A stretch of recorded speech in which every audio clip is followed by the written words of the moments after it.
लोग उसके बारे में भी बात करेंगे जी। थर्ड कंसेप्ट जो जर्नल एंट्री को बनाने के लिए है ना, वो है आपका ग्रामर।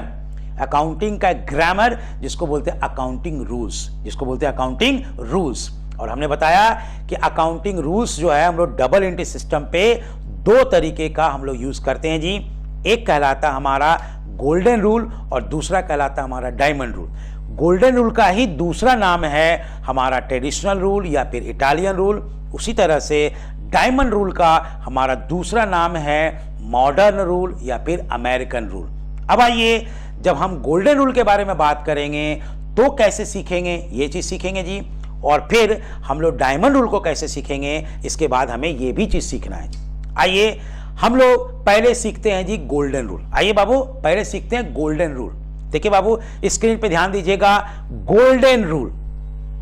गोल्डन रूल का दो और नाम क्या क्या है, एक इटालियन और एक ट्रेडिशनल। अब आइए, ये गोल्डन रूल आधारित किस चीज पे है ना, इसका बेस क्या है, what is the base of golden rule.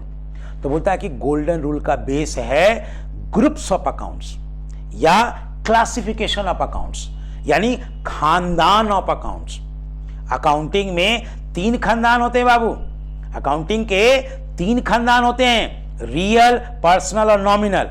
ये 3 अलग अलग घराना है, खानदान का मतलब घराना है जी, है ना, और घराने का अलग अलग नियम कानून होता है, हर एक घराने का अलग अलग नियम कानून होता है जी। तो उसी तरह से अकाउंटिंग में भी ये जो क्लासिफिकेशन ऑफ अकाउंट्स किया गया है, ग्रुपिंग ऑफ अकाउंट्स किया गया है, खानदान बनाए गए हैं जी, उसके हिसाब से अलग अलग खानदान का अलग अलग नियम कानून भी बनाया गया है। अब हमको देखना है कि कौन सा ट्रांजेक्शन किस खानदान से बिलोंग करता है, किस ग्रुप से बिलोंग करता है, और उस खानदान और उस ग्रुप का क्या नियम कानून है, वो खाली हमको समझ लेना है जी। तो आराम से हम जर्नल एंट्री फटाफट हम लोग बना सकते हैं जी। तो पहला क्लियर हो गया बाबू, गोल्डन रूल किस चीज पे आधारित होता है, तो गोल्डन रूल आधारित होता है ग्रुप्स ऑफ अकाउंट्स पे या क्लासिफिकेशन ऑफ अकाउंट्स पे।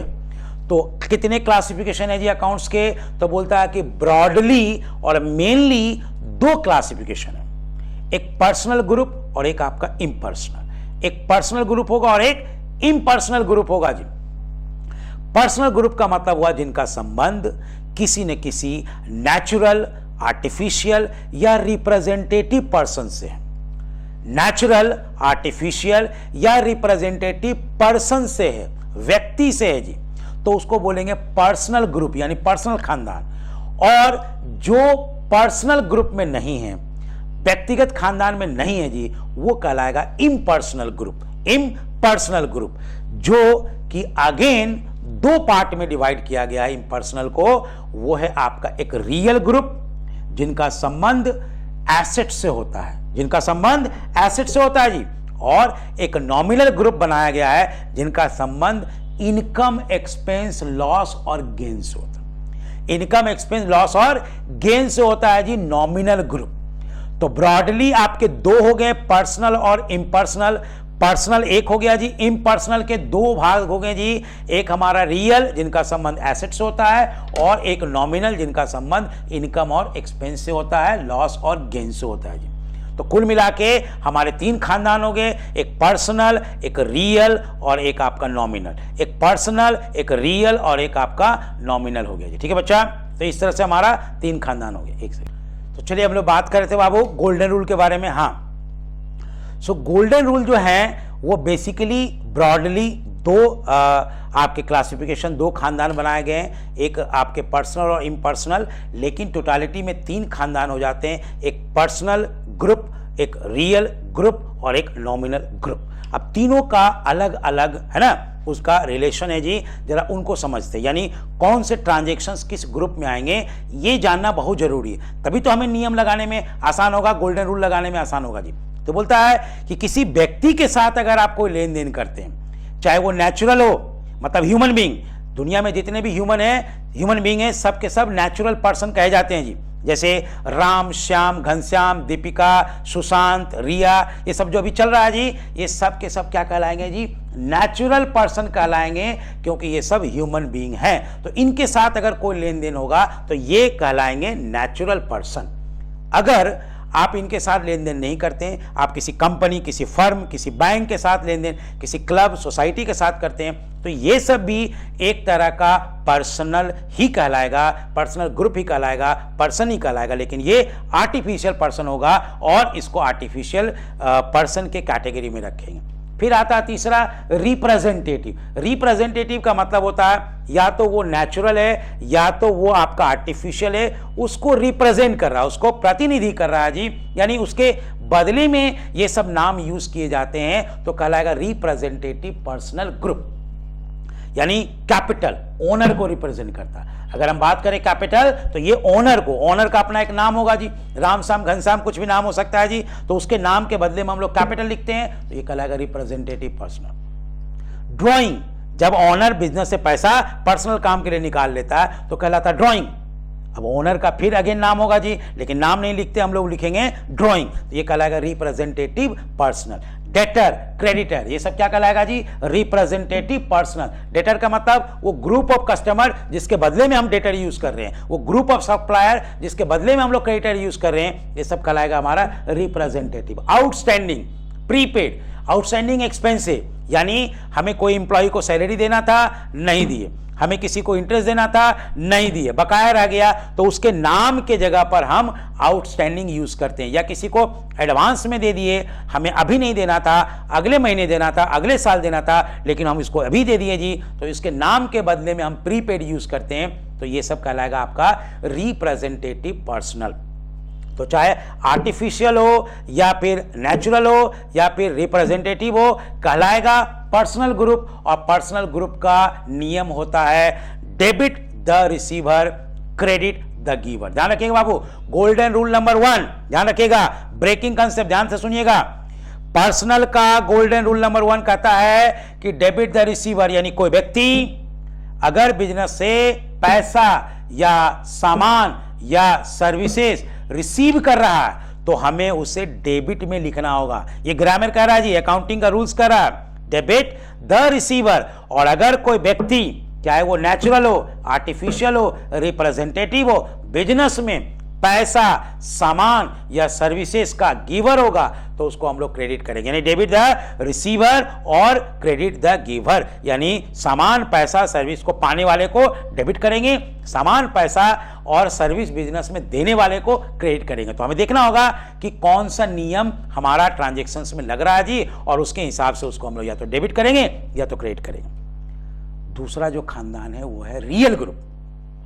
बोलता है कि रियल में दुनिया के जितने भी एसेट्स होते हैं जी, चाहे वो टेंजिबल हो या इनटेंजिबल हो, टेंजिबल जो कि टचेबल होता है, विजिबल होता है, इनटेंजिबल जो टचेबल नहीं है, विजिबल नहीं है जी, लेकिन उसके जो इंपॉर्टेंस, उसके जो पावर होते हैं, उसको हम फील करते हैं और उसको यूज करके बिजनेस में प्रॉफिट कमाते हैं जी, अर्न करते हैं जी।